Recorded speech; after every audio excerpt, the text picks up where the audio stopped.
حکیم بن حزام رضی اللہ عنہ نے بیان کیا، میں نے رسول اللہ صلی اللہ علیہ وسلم سے کچھ روپیہ مانگا تو آپ صلی اللہ علیہ وسلم نے مجھے عطا فرمایا۔ پھر دوبارہ میں نے مانگا اور اس مرتبہ بھی آپ نے عطا فرمایا۔ پھر ارشاد فرمایا، حکیم، یہ مال دیکھنے میں سرسبز، بہت میٹھا اور مزیدار ہے، لیکن جو شخص اسے دل کی بے تمئی کے ساتھ لے اس کے مال میں تو برکت ہوتی ہے، اور جو شخص اسے لالچ اور حرص کے ساتھ لے تو اس کے مال میں برکت نہیں ہوتی، بلکہ اس کی مثال اس شخص جیسی ہے جو کھائے جاتا ہے لیکن اس کا پیٹ نہیں بھرتا۔ اور اوپر کا ہاتھ دینے والا نیچے کے ہاتھ لینے والے سے بہتر ہوتا ہے۔ حکیم بن حزام رضی اللہ عنہ نے بیان کیا کہ میں نے عرض کیا، یا رسول اللہ صلی اللہ علیہ وسلم، آپ کے بعد اب میں کسی سے کچھ بھی نہیں مانگوں گا یہاں تک کہ اس دنیا میں سے چلا جاؤں۔ چنانچہ حضرت صلی اللہ علیہ وسلم کی وفات کے بعد حضرت ابو بکر رضی اللہ عنہ انہیں دینے کے لیے بلاتے، لیکن وہ اس میں سے ایک پیسہ بھی لینے سے انکار کر دیتے۔ پھر حضرت عمر رضی اللہ عنہ اپنے زمانہ خلافت میں انہیں دینے کے لیے بلاتے اور ان سے بھی لینے سے انہوں نے انکار کر دیا تھا۔ حضرت عمر رضی اللہ عنہ نے اس پر کہا کہ مسلمانوں، میں انہیں ان کا حق دیتا ہوں جو اللہ تعالیٰ نے فے کے مال سے ان کا حصہ مقرر کیا ہے، لیکن یہ اسے بھی قبول نہیں کرتے۔ حکیم بن حزام رضی اللہ عنہ کی وفات ہو گئی، لیکن حضرت صلی اللہ علیہ وسلم کے بعد انہوں نے کسی سے کوئی چیز نہیں لی۔ صحیح بخاری حدیث نمبر 3143۔ حماد بن زید نے بیان کیا، ان سے ایوب نے، ان سے نافع نے کہ عمر بن خطاب رضی اللہ عنہ نے عرض کیا، یا رسول اللہ، زمانہ جاہلیت کفر میں نے ایک دن کے اعتکاف کی منت مانی تھی تو رسول کریم صلی اللہ علیہ وسلم نے اسے پورا کرنے کا حکم فرمایا۔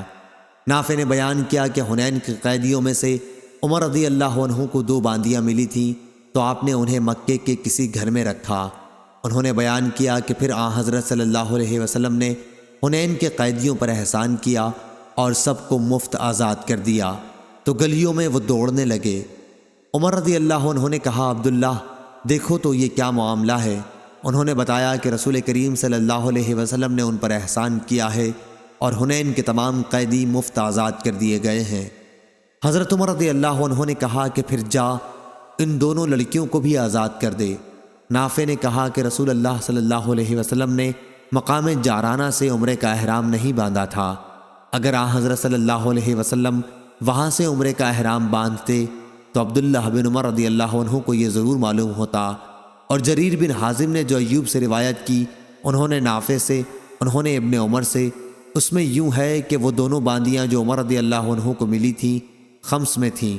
اعتکاف سے متعلق یہ روایت معمر نے ایوب سے نقل کی ہے، ان سے نافع نے، ان سے عبداللہ بن عمر رضی اللہ عنہ نے نظر کا قصہ جو روایت کیا ہے اس میں ایک دن کا لفظ نہیں ہے۔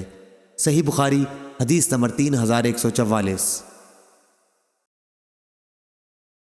عمر بن تغلب رضی اللہ عنہ نے بیان کیا، انہوں نے بیان کیا کہ رسول اللہ صلی اللہ علیہ وسلم نے کچھ لوگوں کو دیا اور کچھ لوگوں کو نہیں دیا۔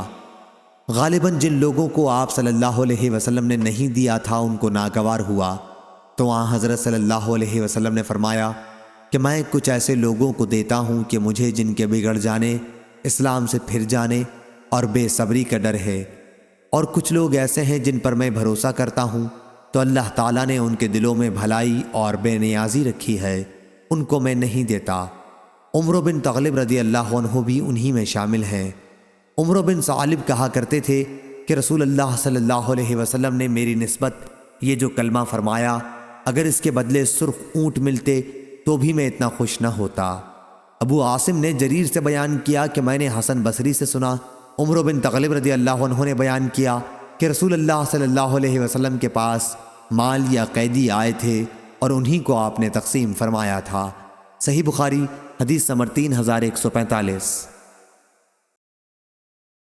شعبہ نے بیان کیا، ان سے قتادہ نے اور ان سے انس بن مالک رضی اللہ عنہ نے بیان کیا کہ نبی کریم صلی اللہ علیہ وسلم نے فرمایا، قریش کو میں ان کا دل ملانے کے لیے دیتا ہوں، کیونکہ ان کی جاہلیت کفر کا زمانہ ابھی تازہ گزرا ہے، ان کی دلجوئی کرنا ضروری ہے۔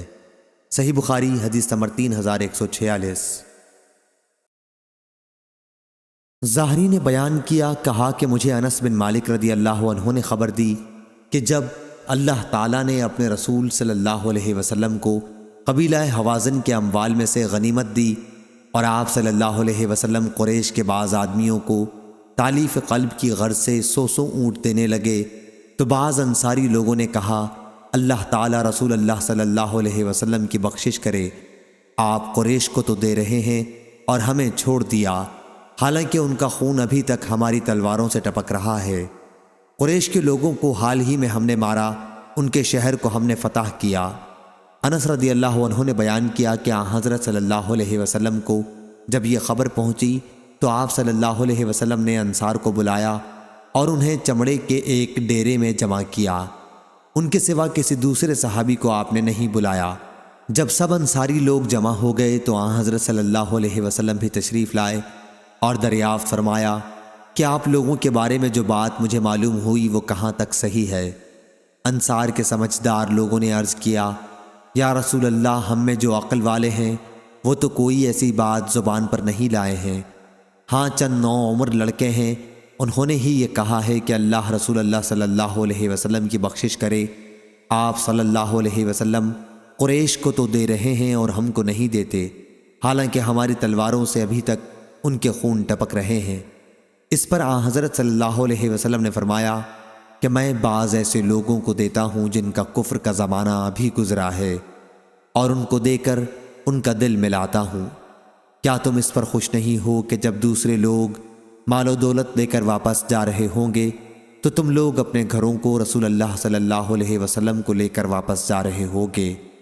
اللہ کی قسم، تمہارے ساتھ جو کچھ واپس جا رہا ہے وہ اس سے بہتر ہے جو دوسرے لوگ اپنے ساتھ واپس لے جائیں گے۔ سب انصاریوں نے کہا، بے شک یا رسول اللہ صلی اللہ علیہ وسلم، ہم اس پر راضی اور خوش ہیں۔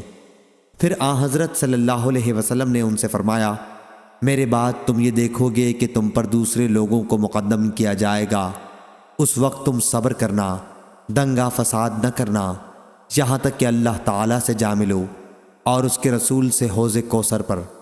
انس رضی اللہ عنہ نے بیان کیا، پھر ہم سے صبر نہ ہو سکا۔ صحیح بخاری حدیث نمبر 3147۔ شہاب نے بیان کیا کہ مجھے عمر بن محمد بن جبیر بن مطعم نے خبر دی کہ میرے باپ محمد بن جبیر نے کہا، اور انہیں جبیر بن مطعم رضی اللہ عنہ نے خبر دی کہ ہم رسول اللہ صلی اللہ علیہ وسلم کے ساتھ تھے، آپ کے ساتھ اور بھی صحابہ تھے، حنین کے جہاد سے واپسی ہو رہی تھی، راستے میں کچھ بدو آپ سے لپٹ گئے، لوٹ کا مال آپ سے مانگتے تھے، وہ آپ سے ایسا لپٹے کہ آپ کو ایک ببول کے درخت کی طرف دھکیل لے گئے، آپ کی چادر اس میں اٹک کر رہ گئی، اس وقت آپ ٹھہر گئے، آپ نے فرمایا، بھائیو میری چادر تو دے دو، اگر میرے پاس ان کانٹے دار درختوں کی تعداد میں اونٹ ہوتے تو وہ بھی تم میں تقسیم کر دیتا، تم مجھے بخیل، جھوٹا اور بزدل ہرگز نہیں پاؤ گے۔ صحیح بخاری حدیث نمبر 3148۔ امام مالک نے بیان کیا، ان سے اسحاق بن عبداللہ نے اور ان سے انس بن مالک رضی اللہ عنہ نے بیان کیا کہ میں نبی کریم صلی اللہ علیہ وسلم کے ساتھ جا رہا تھا، آپ نجران کی بنی ہوئی چوڑے حاشیے کی ایک چادر اڑے ہوئے تھے، اتنے میں ایک دیہاتی نے آپ کو گھیر لیا اور زور سے آپ کو کھینچا، میں نے آپ کے شانے کو دیکھا، اس پر چادر کے کونے کا نشان پڑ گیا، ایسا کھینچا، پھر کہنے لگا، اللہ کا مال جو آپ کے پاس ہے اس میں سے کچھ مجھ کو دلائیے۔ آپ صلی اللہ علیہ وسلم نے اس کی طرف دیکھا اور ہنس دیے، پھر آپ صلی اللہ علیہ وسلم نے اسے دینے کا حکم فرمایا۔ صحیح بخاری حدیث نمبر 3149۔ عبداللہ بن مسعود رضی اللہ عنہ نے بیان کیا کہ حنین کی لڑائی کے بعد نبی کریم صلی اللہ علیہ وسلم نے غنیمت کی تقسیم میں بعض لوگوں کو زیادہ دیا، جیسے اقرا بن حابس کو 100 اونٹ دیے، اتنے ہی اونٹ عینہ بن حسین کو دیے، اور کئی عرب کے اشراف لوگوں کو اسی طرح تقسیم میں زیادہ دیا۔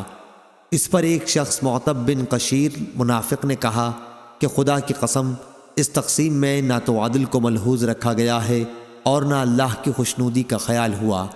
میں نے کہا کہ واللہ اس کی خبر میں رسول اللہ صلی اللہ علیہ وسلم کو ضرور دوں گا۔ چنانچہ میں آپ کی خدمت میں حاضر ہوا اور آپ کو اس کی خبر دی۔ حضرت صلی اللہ علیہ وسلم نے سن کر فرمایا، اگر اللہ اور اس کا رسول صلی اللہ علیہ وسلم بھی عدل نہ کرے تو پھر کون عدل کرے گا؟ اللہ تعالیٰ موسیٰ علیہ السلام پر رحم فرمائے کہ ان کو لوگوں کے ہاتھ سے اس سے بھی زیادہ تکلیف پہنچی، لیکن انہوں نے صبر کیا۔ صحیح بخاری حدیث نمبر 3150۔ ہشام نے بیان کیا، کہا کہ مجھے میرے والد نے خبر دی، ان سے اسماء بنت ابی بکر رضی اللہ عنہا نے بیان کیا کہ نبی کریم صلی اللہ علیہ وسلم نے زبیر رضی اللہ عنہ کو جو زمین عنایت فرمائی تھی، میں اس میں سے گٹھلیاں سوکھی کھجوریں اپنے سر پر لایا کرتی تھی۔ وہ جگہ میرے گھر سے 2 میل فرسخ کی 2/3 پر تھی۔ ابو زمرہ نے ہشام سے بیان کیا اور انہوں نے اپنے باپ سے مرسلاً بیان کیا کہ نبی کریم صلی اللہ علیہ وسلم نے زبیر رضی اللہ عنہ کو بنی نذیر کے اراضی میں سے ایک زمین مقطع کے طور پر دی تھی۔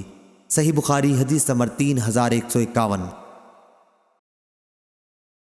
نافع نے خبر دی، انہیں عبداللہ بن عمر رضی اللہ عنہ نے، کہ عمر نے یہود و نصارہ کو سرزمین حجاز سے نکال کر دوسری جگہ بسا دیا تھا۔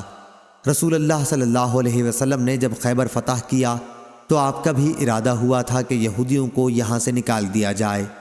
جب آپ نے فتح پائی تو اس وقت وہاں کی کچھ زمین یہودیوں کے قبضے میں ہی تھی اور اکثر زمین پیغمبر صلی اللہ علیہ وسلم اور مسلمانوں کے قبضے میں تھی۔ لیکن پھر یہودیوں نے حضرت صلی اللہ علیہ وسلم سے درخواست کی، آپ زمین انہی کے پاس رہنے دیں، وہ کھیتوں اور باغوں میں کام کیا کریں گے اور آدھی پیداوار لیں گے۔ حضرت صلی اللہ علیہ وسلم نے فرمایا، اچھا، جب تک ہم چاہیں گے اس وقت تک کے لیے تمہیں اس شرط پر یہاں رہنے دیں گے۔ چنانچہ یہ لوگ وہیں رہے اور پھر عمر رضی اللہ عنہ نے انہیں اپنے دور خلافت میں مسلمانوں کے خلاف ان کے فتنوں اور سازشوں کی وجہ سے یہود خیبر کو یا اریحہ کی طرف نکال دیا تھا۔ صحیح بخاری حدیث نمبر 3152۔ شعبہ نے بیان کیا، ان سے حمید بن حلال نے اور ان سے عبداللہ بن مغفل رضی اللہ عنہ نے بیان کیا کہ ہم خیبر کے محل کا محاصرہ کیے ہوئے تھے۔ کسی شخص نے ایک کپی پھینکی جس میں چربی بھری ہوئی تھی۔ میں اسے لینے کے لیے لپکا، لیکن مڑ کر جو دیکھا تو پاس ہی نبی کریم صلی اللہ علیہ وسلم موجود تھے۔ میں شرم سے پانی پانی ہو گیا۔ صحیح بخاری حدیث نمبر 3153۔ مسدد بن مسرحد نے بیان کیا، کہا ہم سے حماد بن زید نے، ان سے ایوب نے، ان سے نافع نے، ان سے ابن عمر رضی اللہ عنہ نے بیان کیا کہ نبی کریم صلی اللہ علیہ وسلم کے زمانے میں غزووں میں ہمیں شہد اور انگور ملتا تھا، ہم اسے اسی وقت کھا لیتے، تقسیم کے لیے اٹھا نہ رکھتے۔ صحیح بخاری حدیث نمبر 3154۔